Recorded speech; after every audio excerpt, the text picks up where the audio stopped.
Okay. Still got some food in my mouth. I'm gonna try and make this story time a little shorter than what it actually is. It's gonna be a story time on the time I met a girl online and she threatened to pull her gun out on me. I don't know if she actually did pull her gun out on me. I never seen a gun. But I have at least 2-3 friends that I still talk to that I met off of Meet Me or POF or just from going live. Because I used to go live all the time on POF or Meet Me or Live Me or Tag. So I used to meet a lot of different people, and I never had a thing like really for meeting random guys and talking to guys, just randomly allowing random guys to come over. I was more of I'd rather a female come over and make a friend offline. But I wasn't really looking, I didn't really know that I could use that app to find friends or that I could use that app to socialize or network. I just liked looking at myself. And before I went live, I used to just sit the camera down and record myself for hours. Yeah, going live, I noticed a lot of people tried to socialize with me and meet me in real life. So after a while, I met at least 2 girls at the time. And first we talked on live for a while before we actually met in person. So me and we're still friends, still lit, all of that. So when I meet a girl offline, like, especially if it's not for nothing else but to be friends, you know, I don't really think anything of it because I didn't already been in situations where, you know, I met a girl offline and we become friends. And I take that back. I remember the first time I met a girl offline, I keep saying offline, the first time I met a girl off POF, because back then I used to be on my pole on live all the time. So everybody used to come in, guys, girls, see the tricks and the splits and shit. So this girl, her name on the live was Slimerita Schizophrenic. That was her name on live, on Instagram, fucking Facebook, Snapchat. That was her name everywhere. I never even questioned her about her name. Y'all, I'm finna make this story time longer than what it actually is. And it's just the first situation. So this girl, she come in my live. She's like, you know, you cute or whatever. You want to network, go work at some clubs. And I remember I was in the locker room at this time when I was working at a club. So she asked me what club was I at and if she wanted to, you know, if we wanted to make some money, we could team up together because girls would just get together, walk around. One girl would have the positive attitude and one girl would just look better than the other. Like, I don't know, it worked weird. So I was like, okay, that's cool if you want to come to the club where I'm at. I was working at Centerfolds at the time, which is a gentleman's club. I didn't know this girl. I was going off based on what I seen from her live. After she went in my live, I went in her live. Then we started to go live together while we was in the locker room. So she seemed cool. I never judged people by their appearance like that, but she came off as a little ghetto, if you know what I mean. But she was still cool. Like, I'd be surprised when I could socialize, when I could actually have a conversation with people that are that are ghetto. And I'd be surprised when I can converse with hood rats. That's what I meant to say. So I was like, okay, she's cool. And then she starts saying, oh, she don't do strip clubs. She likes to, she do massages out of hotel rooms or whatever. And she preferred to do it that way. And I was just like, okay, you know, that's cool, to each his own. You know, I ain't judged, I didn't ask nothing. So I'm like, okay, after that, we stopped talking business and we just started chilling for a couple of days. We was hanging out, being on a pole, all this other stuff. And then she pulled out a small little Kyocera phone or whatever it is, and it just have the buttons on it. And then she pulls out a flip phone and she's all like, how you feel about making some money tonight? And I'm like, what you mean about making some money tonight? I was like, I'm not working, I'm not going to the club. And she was like, well, I got some customers still in my back pocket, or I could post an ad and they could come here and I could give them a massage. And, you know, if you want to, you could give them a massage. I said, is a massage like the only thing that you're doing? She'll be like, no, like if they'll want me to do something extra.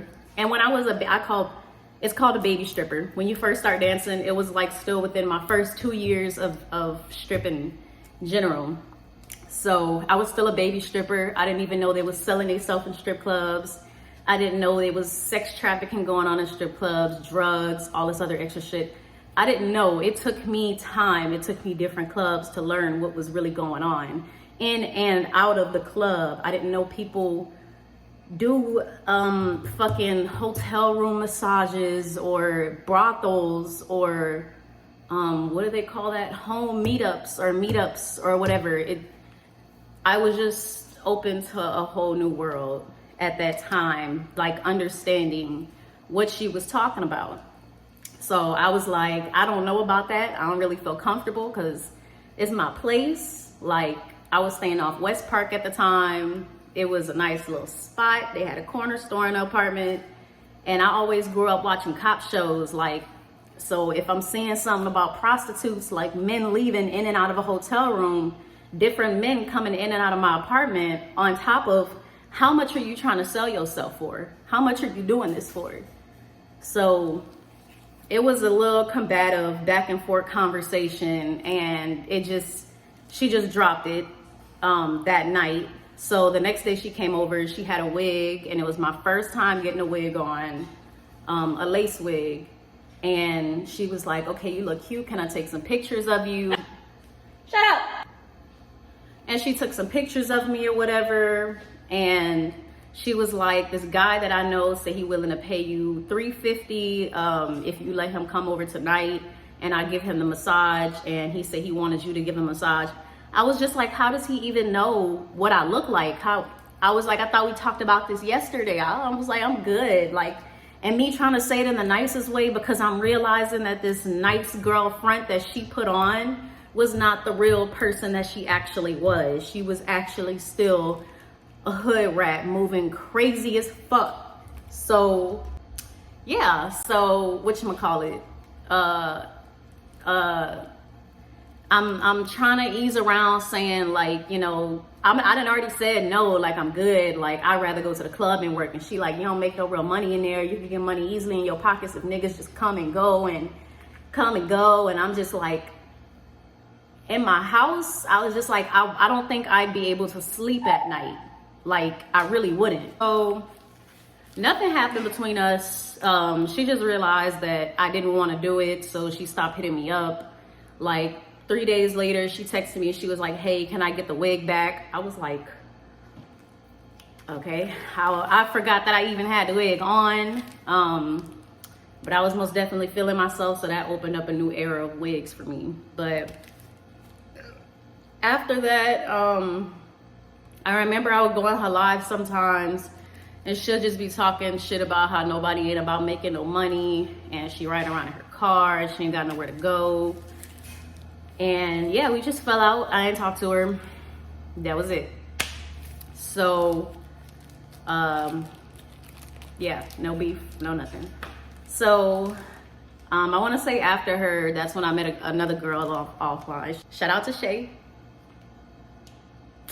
So she was like, she's still one of my closest friends.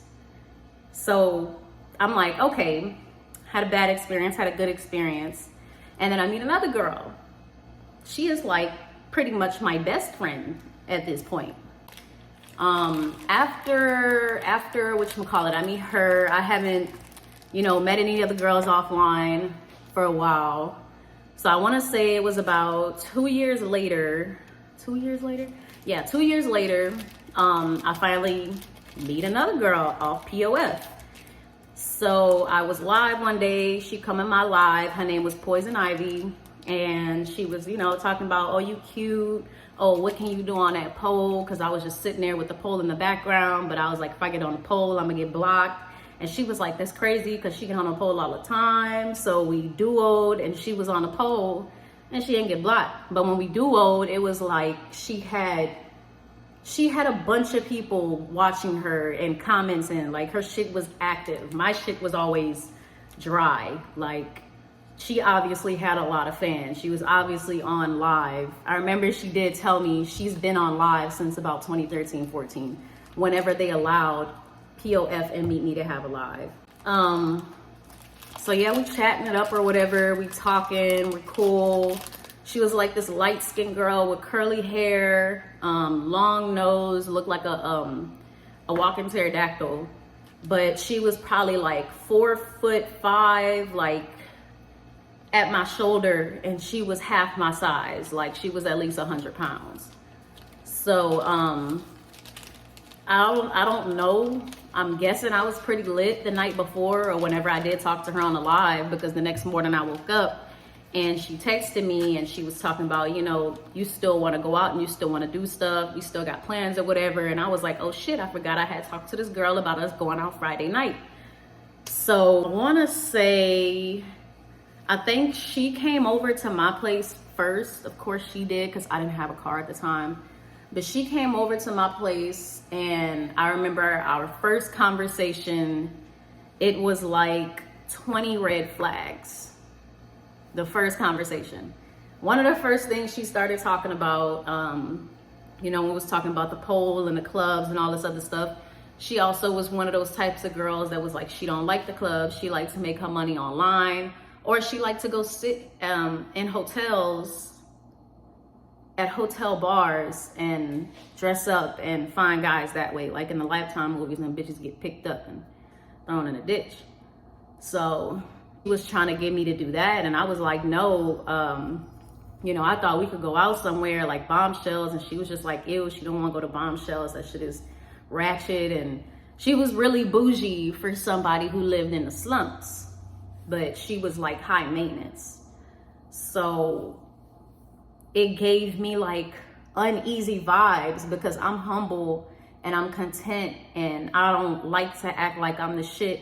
And I know that I don't look up to everybody else's standards. I'm not gonna be cocky just because I should feel cocky or act cocky or whatever the fuck. But she was very cocky, and I guess it helped her feel bigger than what she was. Because no matter what I said, like, you know, she stuck to how she stuck to what she said and how she said it, and it was just weird. So besides that, we was just having normal conversations about things, and pretty much damn near everything we was talking about, there was like no agreement. Like I can't remember specifically the topics that we were talking about, but I remember, especially after that conversation of the hotels and the strip club, I was like, I wouldn't go in a hotel and do that. That's too dangerous. You can literally get picked up for prostitution.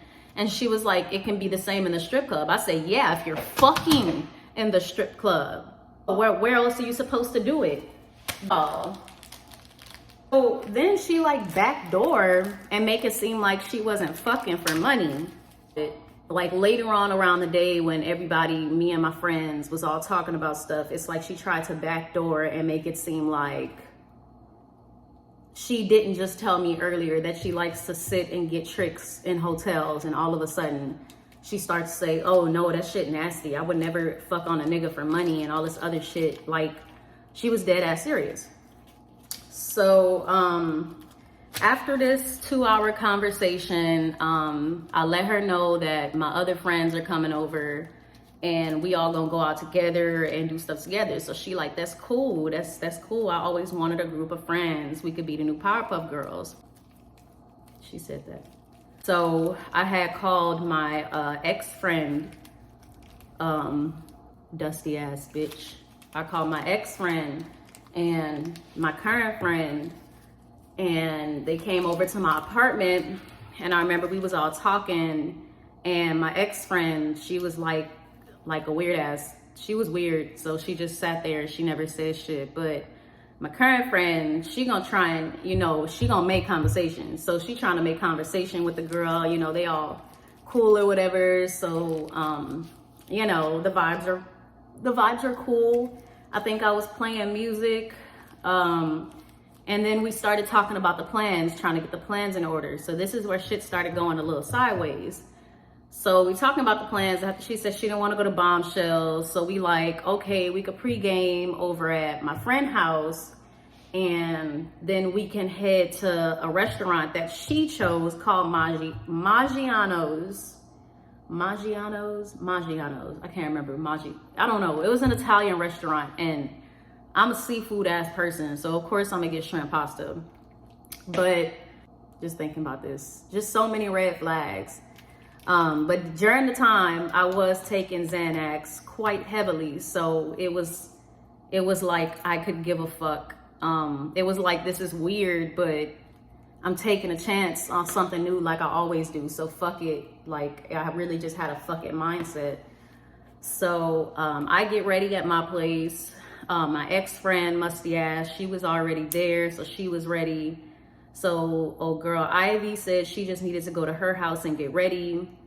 But we could do that after we pregame because she don't live that far. Keep in mind, I stayed off Westheimer at this time, and my friend house that we was going to, she stayed off Westheimer. So she was like 5 minutes, 10 minutes down the street from me. So we make the plans to go to Maggiano's, and afterwards, we all like, okay, well, we gonna figure out what to do afterwards, like a hookah bar, or we gonna figure out, you know, we gonna talk about it. So we get to my friend house and we turning up, we on the pole, but we was just chilling, like vibing, all three of us on a pole, like we was having a good time. All three of us, as in me, my friend, and Ivy. Like I said, my ex-friend, the weird ass bitch, she just sat in the corner and didn't really say shit. The only thing she really asked people is, what's your zodiac sign? A lot of red flags. So the girl, whatchamacallit, while we was there, the girl, I guess at that point, we realized she couldn't handle her liquor because we was all drinking, we taking shots, we played beer pong, we did all this other extra shit, we played some games, and she was so drunk she could barely stand. But she's like a drunk to where she could still, like a high functioning alcoholic pretty much. So it started to get late, so she was like, she wanted to go to her house and change her clothes, and she wanted us to come with her. And she said she didn't live far. Bitch lives on the north side. So she drives us to the north side, 30 minutes away from the Galleria area off Westheimer. And on the way inside of the apartment, she started telling us about how she just got an eviction notice because she got in a fight with the girl that stays in the apartments because she was walking her pit bull off the leash, and Ivy said something to the girl, and apparently they got into a fight. So she was like, she's supposed to be getting evicted, but she was gonna fight that shit. So she was just drunk, ranting, talking. Can't remember every single thing she was talking about, but she was just going. So we get in her apartment full of plants. It's a tiny ass apartment. And she goes in her closet and she give my ex-friend some clothes because she was like, what the fuck, you know, what are you wearing? Like, do you want something better? And my ex-friend, she took the clothes, and it was like some pants, some shoes, and I think a blazer, some stupid shit. So the girl, like, we only supposed to be there for the girl to get dressed, but she started going on and on. Like, at first she was telling us about, like, when we was talking about our guy problems and all this, she was telling us, like, fuck a nigga, like, you don't need a nigga around you, like niggas are dumb, all this other shit. And we get to her house and she talking and she texting on her phone. She threw her phone down. She was just like, bro, I'm fucking tired of this nigga. Like, he always talking about he gonna make time for me, but he don't never make no time for me. And me and my friend just looked at each other, cause it's like we instantly knew at the time, like, wasn't she just like bashing on a nigga for having a nigga? And she over here talking about her nigga? That was like red flag number 5. So, and we was all in there, you know, I'm drunk too. My other friend drunk. My ex-friend still sitting off in the corner like a hermit crab.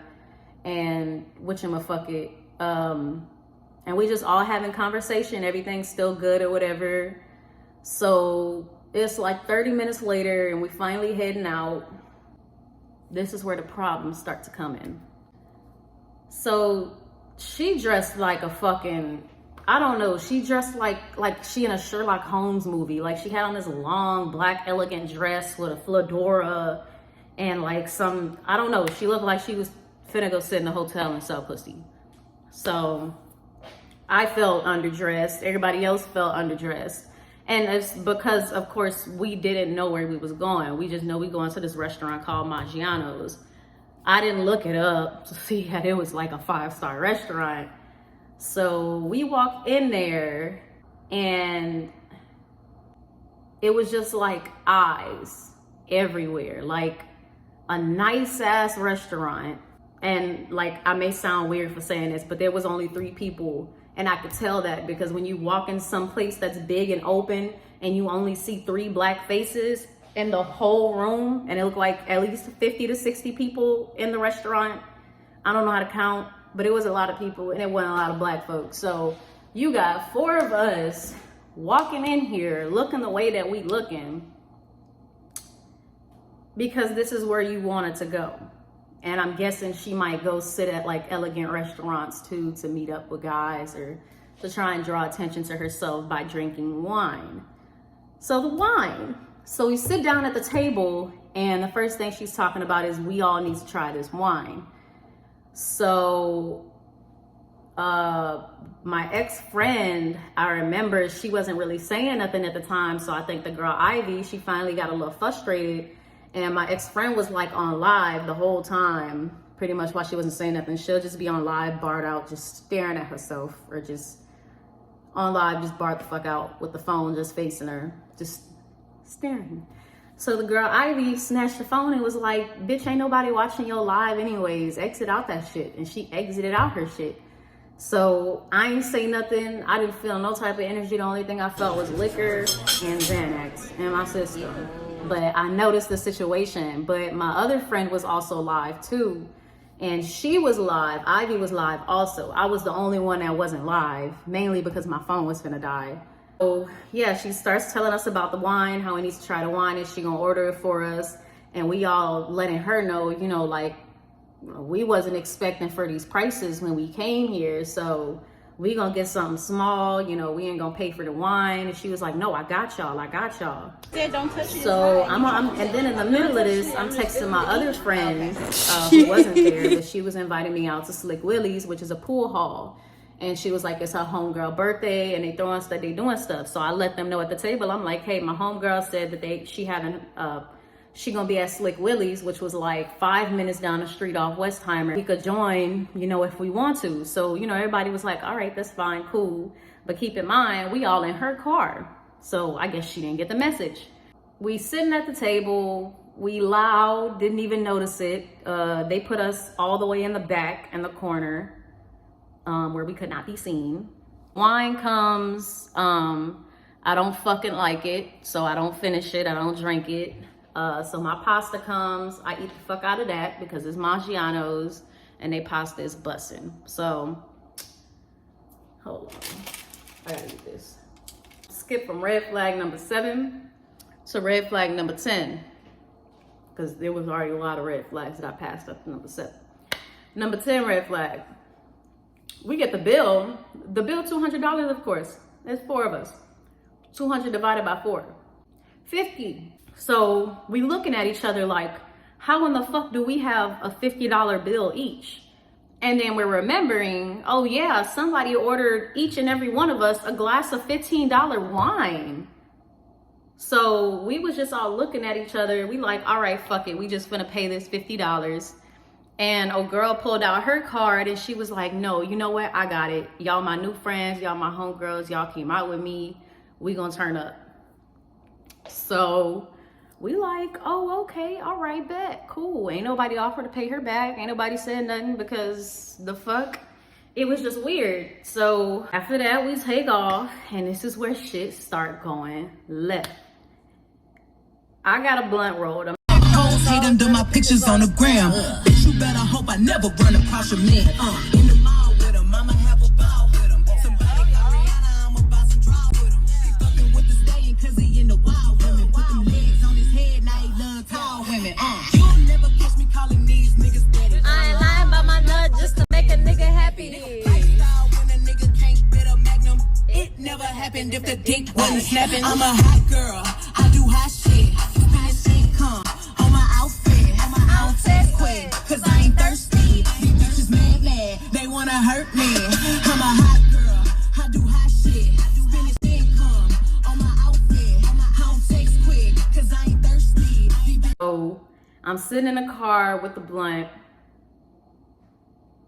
and I'm like, I want to smoke it, but I'm trying to figure out where we going first, because she started heading in a direction. And keep in mind, we all still laughing. We was all chilling, vibing, lit, ordinary. So before I light the blunt, I'm asking her, I'm like, okay, we finna go to Slick Willie's, right? She was like, bitch, don't nobody want to go to Slick Willie's. It ain't nothing but old niggas and fat bitches in there. And then she just turned the music up all the way loud. And she's driving fucked up. She's speeding. She just driving. Like, it had been 15 minutes past, 20 minutes past. And I'm just like, what the fuck? Like, where are we going? So I didn't say nothing. I remember I started to get like heated, and I started to get frustrated. So I didn't light the blunt, and I put it back in the guard pack and put it back in my purse. And I guess she noticed, because she was waiting on that blunt. And I felt the energy shift in the car when I did that. Like, I already knew my friend's energy in the back, like, they was already like, where are we going? Like, what's going on? But at the same time, you know, they was all like, well, maybe, you know, they figured something out since they met or whatever. I don't know. They just didn't say much. But I was just like, I don't know where we going. So she turned the music down, and she was like, so what's the problem? Because I feel the energy just changed in the car. Like, what's really the problem? And I was just like, straight up, I don't know where we going. Like, we didn't communicate on where we going, and I don't feel comfortable sparking up, and I don't know where I'm going. So then she just started going off. She was like, I told you about the flat. I was like, you never mentioned this. And if you did, then like, we would have talked about it. But everybody agreed to go to Slick Willie's. And then bitch, don't nobody want to go to Slick Willie's. So I started going off too. I was like, this is fucking ridiculous. I honestly can't remember what I said. All I know is I started yelling.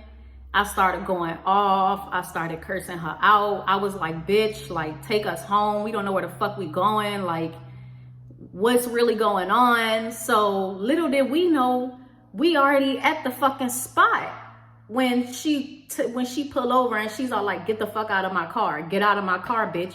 I'm like, no, you talking all this shit. Get your stupid ass off the fucking car so I can whoop your ass. So then she started reaching in her purse or whatever for her gun, because she actually did show me her gun earlier on in the day and told all of us that she had a gun or whatever. So she started reaching for her gun. I'm like, bitch, pull it out. Shoot me.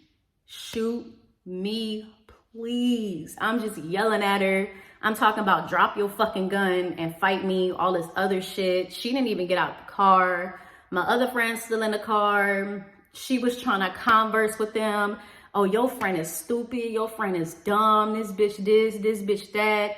My friend that's still my friend today was like, she getting out the car instantly. And she got out the car.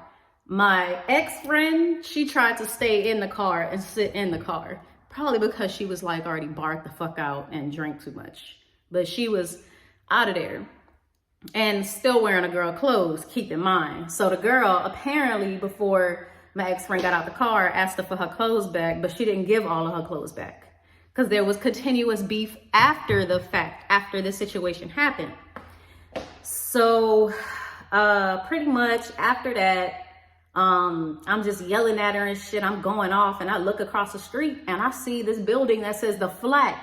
And it looks like this old tin can building, and it's so small and deserted, like there was nobody there. And when I later looked it up, I seen that it was like a place where old people, literally people in their 30s or 40s, go to watch movies or to have elegant dinners.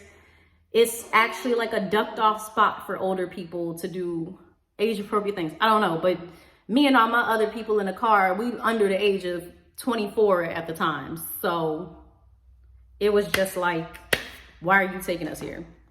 And I didn't know where I was going in the first place. Well, yeah, it was just crazy. So I ordered an Uber home, and that's when we realized that we was on the north side. So yeah, I got the lift. I got my food, cause what the fuck? Why would I throw my food at somebody's car? after that situation, I knew it was gonna be some backlash. I knew she was gonna be on live talking shit. So of course, I'ma go peep that shit. So the very next day, she live with some girl and she pull out her gun and she talking about I was finna pop that bitch right in her face and all this other shit. She was scary. She was running away. She looked like this. Her friend looked like that, and this and that much. I was just like, are you serious? Like, this really would fucking happen? So, of course, I'm in the live now. Now they both trying to talk shit about me. They both trying to drag me and all this other shit. So I'm like, okay, because obviously there's not going to be a resolution to this problem. After that, I left it alone because there was nothing that I could do.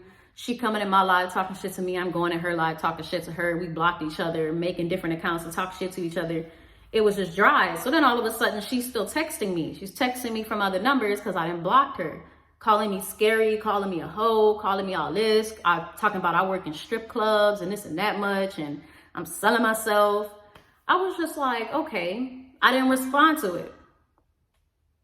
So I can't remember how soon it was when I started getting messages and calls talking about, hey, is this Chantrell? I got your number off of POF and Meet Me, and you said that we could meet in your area off Westheimer. And yeah, like I'm just getting all of these messages and calls, like niggas sending me their dicks, niggas calling and saying, yeah, I love talking to you last night. And I was like, I don't even know who this is, but here's the actual number to the person you was talking to. And here's the actual picture of the person you was talking to. And they'd be like, oh, my apologies or whatever. And it was probably like a month until it stopped. So, and of course I did the same thing back. So yeah, it was like a month until it stopped. And I think, what happened? So the last time that I did see or hear from this girl is the last time that I ever went live. She pops up in my live and she just put something about me being a dirty hoe still and laughing faces. So I was just like every other bitch, I'm on your mind. So actually skirt back the last in between the incidents that happened, my ex-friend was getting pimped out by this dude. My ex-friend went live at the pimp's house, and I guess Ivy went up in her live. She knew where my ex-friend was, so she contacted the dude and was like, oh, you got all other hoes in your house, you selling other pussy, you ain't gonna get no money from this bitch, this and this and this and this and this and that much. Because my ex-friend sent me the screenshot to whatever. So the pimp didn't want to fund Rachel anymore. So he told her he didn't want her going live at his house, or, you know, they can't do no business together no more or whatever. So I remember after that situation, she came to my place crying and all this other shit, telling me about the situation. And the first thing I said is, if they know each other, if they know each other, I don't want him dropping you off at my apartment anymore. I don't want him dropping you off at the front gate. I don't want none of that shit. So you either cut ties with him or stop coming over here. She still decided to fuck with him. So I had to cut her off. And not soon after, I think a month later, I got pregnant and she decided to egg my door. So that goes into my last story time. So that's pretty much the story time on what happened when I met a girl offline. I have a whole bunch of other different stories of girls that I did actually meet offline, but they were like butches and studs and dykes and shit, and that was just terrible. It was just so terrible. But after I did that, I was staying off of West Park at the time. I didn't want to meet any more lesbians off of POF. So I only tried to stick to making friends. So, and sometimes that don't work out right. So it don't matter if you meet a friend in real life. It don't matter if you meet them online. They're going to be a snake either way. They could be regardless. So all you got to do is keep your eyes out. And when you see the red flags, especially if you know the red flags and you fucked up but you still see the red flags, don't ignore them like I did, because she one of the bitches that till this day, if I see her on the street, knocking the kneecaps out, just playing. So stay tuned, because I'm gonna keep updating y'all on more story times and more vlogs. I'm gonna try and be more consistent with my postings. And on top of that, like I said, I do have another channel that I don't want to connect to this channel just yet, because it is a very personal channel. So, but if you do want access to it, and I know you, comment me or hit me up and I'll send you a link, because that has all of the unfiltered versions of my story times. So I'm gonna keep y'all updated. I'm gonna let y'all know what's happening next on Shake TV. Thank y'all for watching.